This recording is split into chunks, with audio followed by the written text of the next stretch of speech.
The rains had stopped, but the mist still curled low along the charred ridges of the wastelands, wrapping the scattered bones of a once thriving frontier in silence.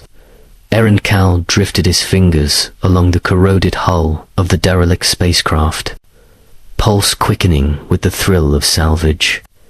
He'd been hunting through this quadrant for a year now, hoping to find something more than rusted bolts and ghosted AI cores.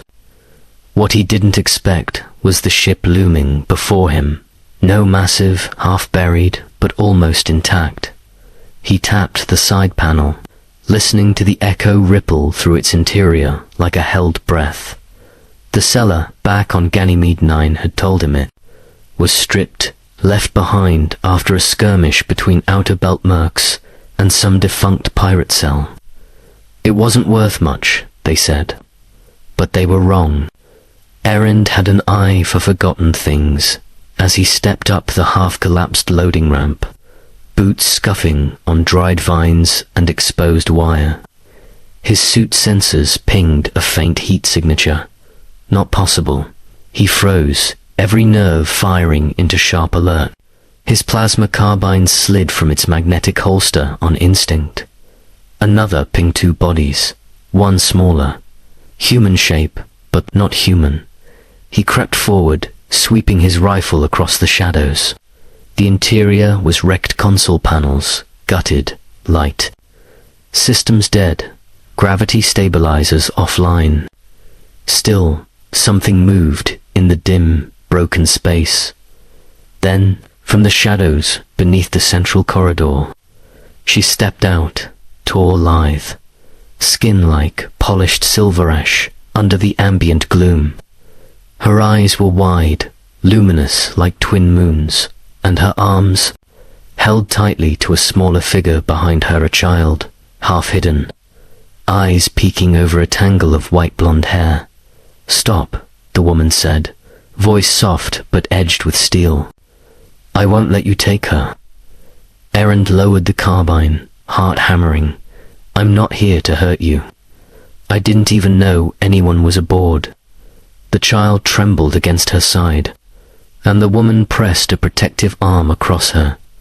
"I purchased this wreck 2 rotations ago," he said, calmer now.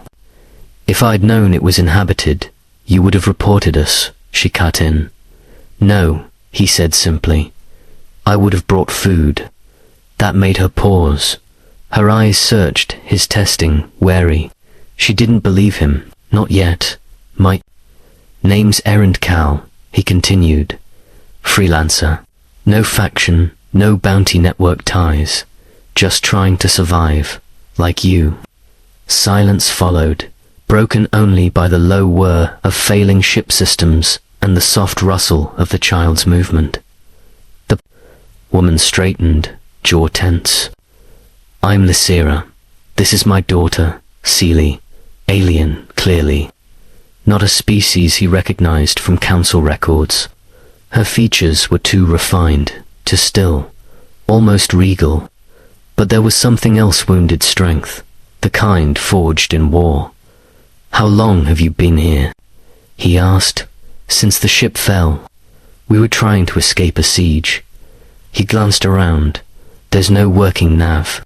You're lucky the life support's holding it all. We scavenged high, repaired what I could." Her voice cracked slightly. At the end, betraying exhaustion, Erin saw now that she was thin, nearly starved, her daughter more so. Their clothes were worn, stitched together from old fabric and ship plating. "You're not safe here," he said. "I have a rover. It's old, but it runs. I can take you to a safer place. There's a settlement past the hills." "No," Lysera said firmly. "If they recognize us, we'll be turned in." "Then stay with me. I don't report people. I just work." "Doing what?" He hesitated. "Rescuing dogs." Her expression flickered between confusion and disbelief. "Dogs?" He gave a short, embarrassed laugh. "Yeah, turns out war zones leave more than just shipwrecks. I pick up strays. left behind after battles. I have quite a few. She tilted her head. You came here for a dog ship. I came here looking for a long-range transport to carry my crew. The furry, howling kind, not people. Lysera looked at Seely, who clutched tighter to her side. The girl's tiny hand had 6 fingers, and her feet were slightly taloned, barely visible beneath the hem of her makeshift robe. Erend met the child's eyes and knelt down slowly. You like animals? He asked. Seely nodded once, solemn. I've got a shepherd that'll love you instantly, he smiled. Big, fluffy, smells terrible. His name's Bucket. That got the smallest smile from her. Lysera exhaled, a long, ragged breath. Trust was a currency she couldn't afford, but survival was a choice rapidly slipping through her fingers. All right, she said at last. We'll come. But the moment you turn on us, I won't, Erend said. I swear it.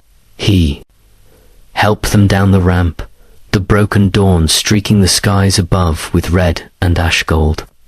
Behind them, the ruined ship groaned quietly, a hollow tomb for ghosts that never left. But ahead of them, beyond the blackened trees, something waited. Not just survival. Possibility. They traveled through the ashen woods in silence. Only the crunch of brittle roots and the hum of the rover's engine filling the gaps between them. Seely clutched her mother's hand tightly, her other arm wrapped around an old oxygen canister, fashioned into a makeshift doll. Erend drove with one eye on the cracked terrain and the other on the sensor grid flickering across the dash. They were out of the worst of the ruins now, but safe was still a long way off. Lysera sat stiffly in the passenger seat, one hand near her hip where a blade was strapped beneath her tattered robe. She didn't trust him, yet Inand could feel it like cold steel between them. But she'd stepped into the rover. She'd chosen to believe, even if only provisionally. You said you're a freelancer, she said, voice cutting through the drone. Of the wheels, but you didn't explain why you're really alone. Erend tapped the steering column. People don't tend to stick around once they realize I care more about mutts than money. She glanced over. You could have sold me. Or my child. I could have, he said quietly. But I didn't. That's not how most humans work. Then maybe you haven't met the right ones. That earned a glance, not trust, but the glimmer of curiosity. He noticed the small things, how she kept her body between Seely and the doors at all times, how her eyes constantly scanned for exits, how her hands twitched in her sleep when she'd nodded off earlier for barely 2 minutes. She had been hunted. She was still running. The old mining outpost came into view like a jagged mirage against the broken hills, a cluster of half-sunken domes, reinforced steel walls, solar panels bent like spider legs. Dogs barked the moment the rover came over. The rise. Dozens of them, bounding forward through the dust, long-legged scrappers, thick-furred tundra breeds, even a limping synth-hound missing an ear. Erend hit the brakes and threw the door open. Instantly, a giant black shepherd lunged up, slamming its paws against his chest and panting furiously. There's Bucket, he grunted with a laugh, nearly toppling. Kaylee's eyes lit up, hesitant but amazed. She looked up at her mother, Lysera, nodded once, and the child slowly stepped out, approaching the big dog who now circled her, tail wagging like a whip. Bucket gave a low bark and nuzzled her hand. Seely laughed. It was the first true sound she'd made. That moment cracked something in Lysera's expression. Her lips parted slightly, as if she'd forgotten what it meant to see her daughter smile freely. Erend caught it, but said nothing. The other dogs gathered cautiously, sniffing at the strangers, circling, tails wagging or stiff, depending on temperament. Lysera remained still, allowing the beasts to assess her. When a three-legged collie leaned forward and licked her hand, her breath caught but she didn't recoil. "They sense pain," Erin said gently. "They know when someone's bleeding on the inside." She met his eyes, softer this time. "They still come close anyway." "Yeah," he said. "That's why I keep them." The interior of the compound was cleaner than expected, tools sorted along rusted walls, solar batteries patched into emergency lights, kennel systems humming low. The central module had been converted into a living space. 2 cots, a storage locker, a crude medbay, and an old food printer running off salvaged filament. Seely curled up beside Bucket, already dozing, and Lysera stood like a statue, watching. Her child rest in peace for what may have been the first time in weeks. "There's water and nutrient paste," Erin offered, pointing to the dispenser. "I'll make sure she eats. I meant for you too." Lysera's mouth moved like she wanted to decline, but her shoulders sagged in defeat. Hunger wasn't pride. Hunger won every time. She sat down slowly, eyes scanning the room out of instinct more than curiosity. "How many dogs do you have?" she asked. 78. "Most come and go. Some stay. A few were bred to fight. The rest were just left behind when war rolled through. And you care for all of them, alone."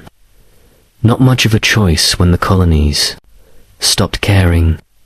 She watched him in the low light, the shadows catching against his unshaven jaw and the worn lines near his eyes. Why help them? Why help us? Erin turned to the medbay and pulled down a kit, setting it on the table with a soft clack. "Because everything else I've done, merc, work, salvage contracts, security details, made me feel hollow. This doesn't." Simple as that. She didn't speak for a long time. When she finally moved, it was to gently roll back her sleeve, revealing a jagged scar running from elbow to wrist, old and almost alien in texture, like some organic tech had fused with her skin and failed. "Will this scare your dogs?" she asked quietly. Erin stepped forward, kneeling beside her chair. "If they don't run from my face, they won't run from that." Her breath caught again. It wasn't a line. He meant it, and yet, even in that moment, a pulse of warning flared in her thoughts. She couldn't let this go too far. Not yet. Not until he knew. That night, Erin stayed up, repairing the rover's battery coils. The winds howled outside, dust flurries scattering across the reinforced glass. From time to time, he'd glance over at the cots. Lysera slept with one arm wrapped around Seely. Her body curled protectively, but the twitch in her brow never faded. Her mind was never still. She was always running even when her legs weren't moving. He sighed and turned back to his work. He didn't notice the red pulse blinking faintly beneath. The ship's old nav beacon stashed in the back of the rover's cargo bay, far across the starless reaches of space. Someone did an old signal, reactivated, tracked by. The third day, Lysera began helping. She fed the dogs, stitched one's torn leg under Erin's direction, even rewired a malfunctioning solar unit. Seely laughed more now, speaking words in her own alien dialect that Erin began to piece together. Trust, slowly, took root. Not easily, not fully. But it was there, and one morning, while the sun crested over the ravaged hills, Erin caught Lysera staring at him while he worked. "You keep looking at me like I'm something strange," he said without turning. "You are. Because I'm human. No, because you still think kindness isn't."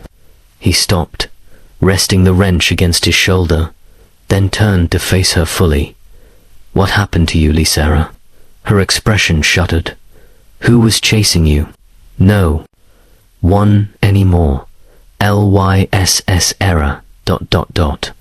She hesitated, then took a slow breath. My people were hunted. I'm the last of a warrior caste that was annihilated during the Var Axis uprising. My daughter was born in exile. We were fleeing to a rebel enclave when our ship was crippled in orbit.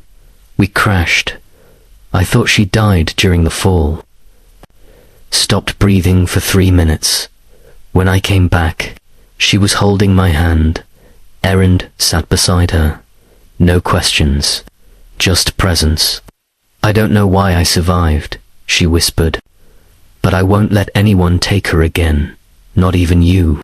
You think I would. She looked at Himand for the first time. Her eyes weren't guarded. They were scared. I think I don't know what I'd do if you did. He reached out, slowly, brushing a strand of hair from her cheek. You don't have to run anymore. Her lips parted, her breath hitched, and for one charged second, she leaned forward, nearly touching his forehead, with hers a shriek tore through the air. A warning, the dogs ... howling ... snarling ... the sound of engines sleek, military grade, flyers roared over the ridge. Get inside. Erend barked, grabbing his carbine. Grab Seely and move. Lysira scooped her daughter into her arms and sprinted for the compound's core module as gunfire peppered the outer wall. 2 aerial crafts dropped soldiers in obsidian armor, silent, cold, and fast. Who are they? Erend growled, ducking behind the rover and firing 3 plasma bursts. She shouted back from the entrance. Solari enforcers. They're after me. You said no one was chasing you. I lied. The sky cracked open with a hail of plasma rounds. Erend ducked behind the blast wall as shards of reinforced polymer exploded inches from his shoulder. The dogs scattered, some retreating into the bunkers, others charging toward the intruders. With teeth bared and fur raised, he couldn't tell how many enemies had landed, yet 2, maybe 3 squads, each moving with tight formation and eerie precision. This wasn't a retrieval team, it was an execution unit. Inside the module, Lister had bolted the inner door and laid Seely beneath a reinforced bench, whispering soft words in their tongue. She glanced toward the sealed console where her weaponer living strand blade encoded to her DNA was locked away. She hadn't touched it in months. Not since she swore to never take her life again. But they would not take her child. She pressed her palm against the bar. The unit hissed and unfolded, revealing the dormant bladed coil of obsidian filaments, humming softly with residual energy. As she lifted it, it awakened like it recognized its mistress. Tendrils slithered along her arm, wrapping around her wrist, her fingers, binding to her like a lover long forgotten. Outside, Erend took down another soldier with a clean shot to the visor. The man's head snapped back, and his body crumpled. Then they turned their attention to him fully. The enforcers moved like ghosts flanking fast, armor glinting under the pale sun. Erend sprinted across the courtyard and rolled behind a toppled solar panel. A plasma bolt scorched his coat. Another clipped his thigh, tearing through the fabric with a hiss. He grimaced. I really hate off-world assassins. Then, through the smokeless era emerged, her form blurred as the strand blade unraveled in her hand. It flickered and snapped, like a living whip, catching one of the enforcers mid-stride and slicing clean through his armor. He didn't even scream, just folded, lifeless. Erend stared. She moved like something divine and terrible dancing across the battlefield. Blade singing in the air, each step deliberate, each kill swift. This was no refugee. This was a weapon, a legend, and she was protecting her child with everything she had. Move left. She barked, cutting through another wave. He obeyed instinctively, circling around and flanking the squad she'd distracted. He fired 2 rounds, one missed. The other dropped a soldier into the dirt. The dogs joined the fray, again bucket leading. The charge, leaping onto a fallen enforcer and tearing through his faceplate with a guttural snarl. Then a screech ripped through the valley. A new threat. A gunship descended sleek, obsidian black with 6 thrusters. It hovered over the outpost, wind howling from its exhaust vents. Its side hatch opened to reveal a towering figure clad in crimson armor, taller than human, with burning blue eyes. The commander. He stepped off the edge and landed with a seismic boom. "Give me the child," he said, voice amplified by some unholy tech, "or I will tear it from your corpse." Lysera stepped forward, blade coiled and ready. "You'll touch her over my dead body." The commander smiled. Gladly, Irind bolted across the courtyard, shouting, "Lys, wait." But she was already charging. They clashed in a storm of steel and energy. Her strand blade wrapped around his arm, drawing sparks, but he swung his gauntlet and hurled her into a crate. It splintered on impact. She groaned and rolled, barely dodging a follow-up blast that melted the ground beside her. Irind fired again, but the plasma deflected off the commander's shield. "Don't interfere, human," the monster barked. "You are beneath my mission." "Yeah," Irind said, shoving a thermal grenade into the ground at the commander's feet. "Then dig this." He triggered it. The explosion tore a hole in the courtyard, flinging the commander sideways. For a second, Irind thought it worked until the red-armored titan rose from the smoke, bleeding but grinning. "You die first." He raised his cannon. Then Lysera slammed into him from above, plunging her blade deep into the gaps in his collar armor. It hissed, boiling his flesh with organic venom.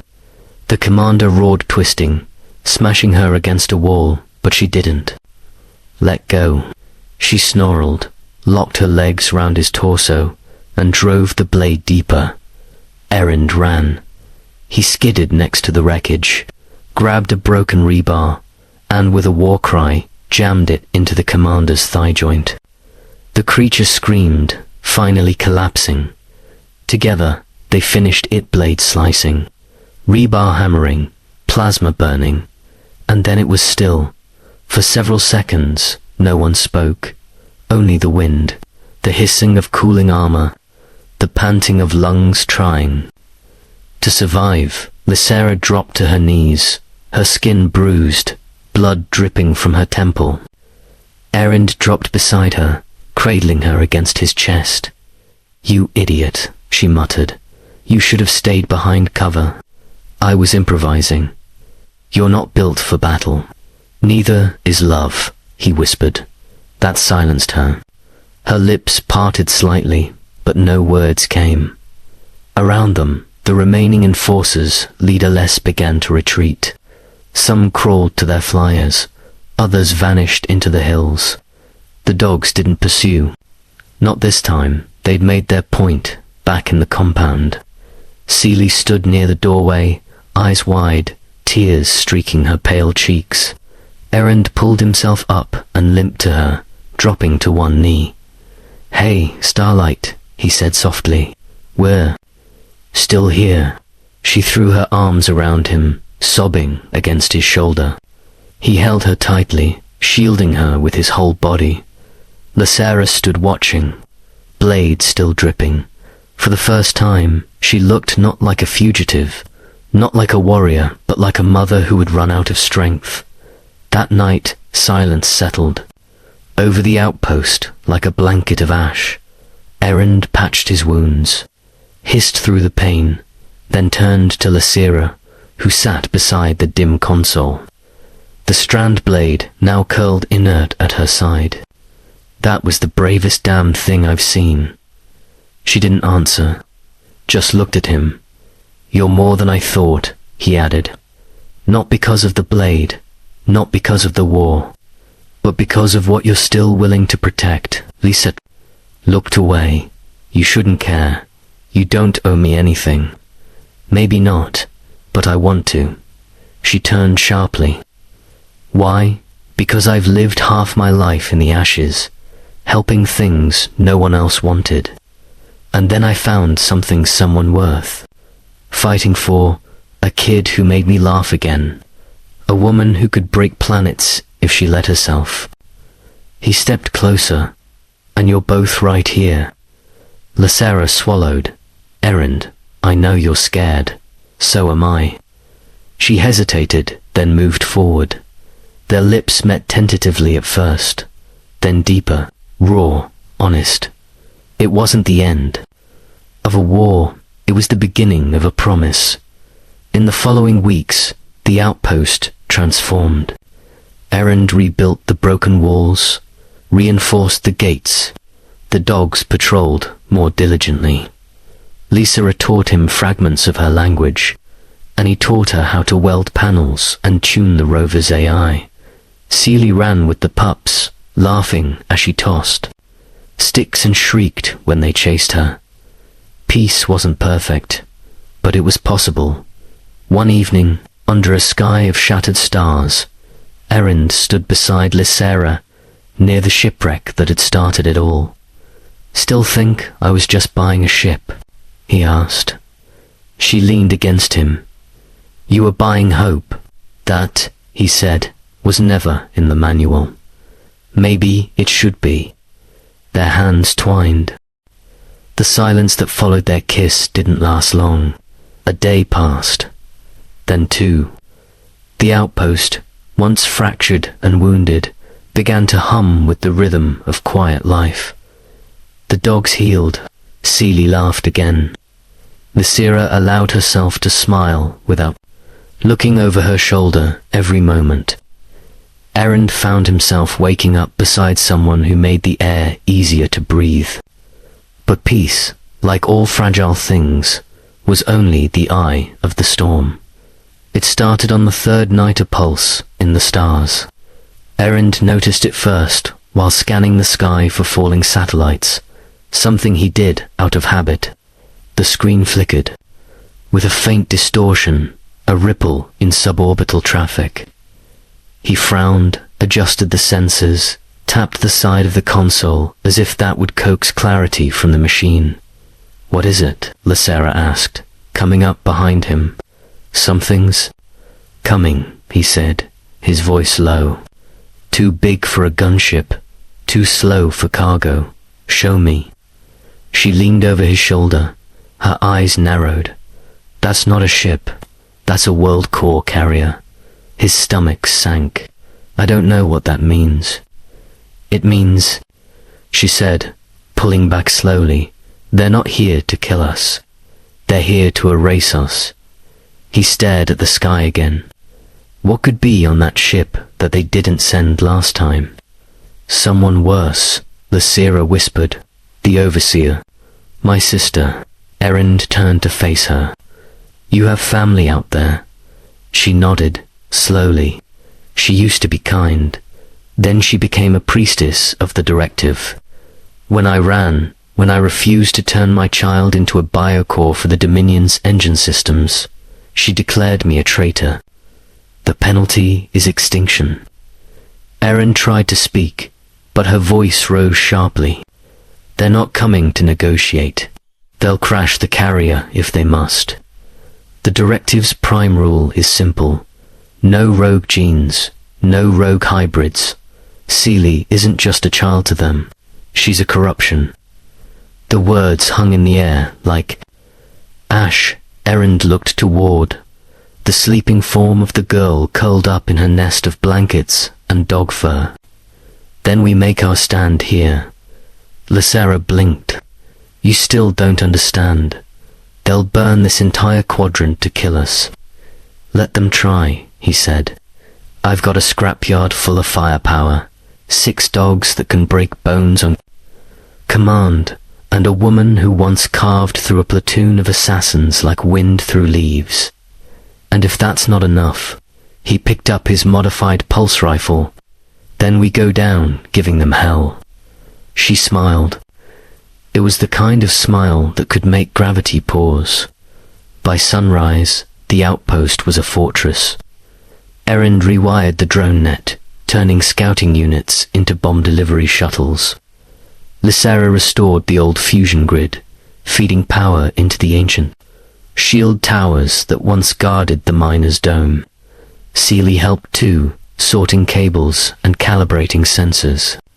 Even the dogs seemed to sense the tension. They growled at shadows, slept in shifts, and herded Sealy like silent guardians. Then the carrier arrived. It didn't descend like a ship. It fell like judgment. Its mass blocked the sun, casting long, unnatural shadows. It anchored itself with tendrils of dark metal that burrowed into the ground, like roots drinking the life from the land. From its center emerged the envoy. She was taller than the Lysera, in robes that shimmered like oil and bone. Her face was angular, ageless, and cruelly serene. Lixin, Lysera breathed, blade twitching on her wrist. "Sister," the overseer replied. Her voice carried effortlessly across the plain. "You've made quite the mess. I'm not going back. You were never meant to run. You were meant to birth the future." She turned her head slightly. "And that thing beside you, say her name," Lysera snapped. The overseer's smile didn't falter. "The abomination must be harvested. The code is clear." Erend stepped forward, weapon raised. "She's a child. She's a weapon waiting to be awakened. I don't blame you, human. Your kind is weak. Simple, you see eyes, you see smiles, you think soul." She turned her cold gaze on him. "But she will bring systems to their knees if her potential is unlocked." Erend didn't blink. "Then I'll kneel with her." There was a pause. The wind stilled. "So be it," the overseer whispered. And then chaos. The sky lit up. Strike drones poured from the carrier like locusts, red-eyed and shrieking. The ground trembled as armored infantry disembarked, their weapons glowing with unholy energy. Erend shouted, "Positions." The dogs launched like missiles. Bucket led the charge again, slamming into the first wave and dragging one soldier into the dirt. Turrets spun and blazed. The shield towers ignited. The field became a battlefield of plasma and smoke. Erend fired until his hands shook, until his rifle overheated and hissed. Then he tossed it aside and picked up another. Beside him, Lysera danced through the soldiers, her blade alive, her body a blur. Sealy stayed in the safe chamber, eyes closed, humming a lullaby Lysera had taught her long ago. But the hum changed, growing deeper, resonant. The walls around her pulsed. The air hummed with strange, ancient energy. In the heart of the fight, Erend was struck. A pulse round slammed into his shoulder, sending him tumbling. He gasped, rolled, staggered to his feet. Pain flared bright behind his eyes. Then the overseer descended. She moved like a wraith gliding rather than stepping. Her hand shimmered with telekinetic force. She raised it, and Erend was lifted off the ground, choking. "You don't belong in this story," she said. "You're just another forgettable piece of meat." Then Lysera screamed, a sound not of sorrow, but of fury. She hurled her blade. It struck the overseer's side, sinking deep. The grip on Erend vanished.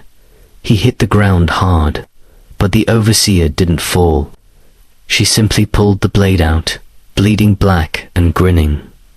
"You've grown weak," no, Lysera said, stepping between her and Errant. "I've grown human." Then the ground cracked. The safe chamber exploded outward in a ring of violet light. Seelie floated above the crater, eyes glowing, hair lifted by a wind that wasn't there. The dogs fell to their knees. Even the air stilled. The overseer's expression finally changed, from superiority to fear. Seelie spoke, but it wasn't a child's voice. It was ancient, layered, terrifying. "You will not touch my family." She raised her hand. The air fractured. Drones shattered mid-air. Soldiers screamed and fell, their armor rupturing like eggshells. The overseer shrieked, backing away, but it was too late. Kaylee's light touched her, and she vanished, burned from existence. Silence fell. The carrier groaned above, began to retract its tendrils, and then imploded, dripped from within by a force it could not contain. Seelie drifted to the ground. The light faded from her eyes. She collapsed. Lysera ran to her, gathered her in her arms. "Selino, no, stay with me." The child blinked, smiled faintly. "I protected you, Mama." Then closed her eyes. 3 days passed. Errand woke in a cot, with his arm in a brace and his ribs bandaged. Lysera sat beside him, holding his hand. "She's alive," she said quietly. His breath caught Seelie. "She's sleeping, deeply." Her body contained something ancient, more than they expected. It burned her out, but it didn't kill her. "She's stable." Errand leaned back, eyes burning. "Good." Lysera looked at him. "You stayed when you could have run. I would have chased you anyway." She smiled faintly. "There's nowhere else I want to be." He brushed her cheek. "What now?" She leaned her forehead to his. "Now we live. We build. We raise her in a world we made safe ourselves." He grinned. "I'll fix the fences again. You'll teach her to shoot, and you'll teach her to float." Lysera laughed softly. "Deal." Under the shattered stars, they stood together, 3 souls no longer running, no longer hiding. A man who thought he was just buying a ship, a woman who thought she'd lost her right to love, and a child who saved them all.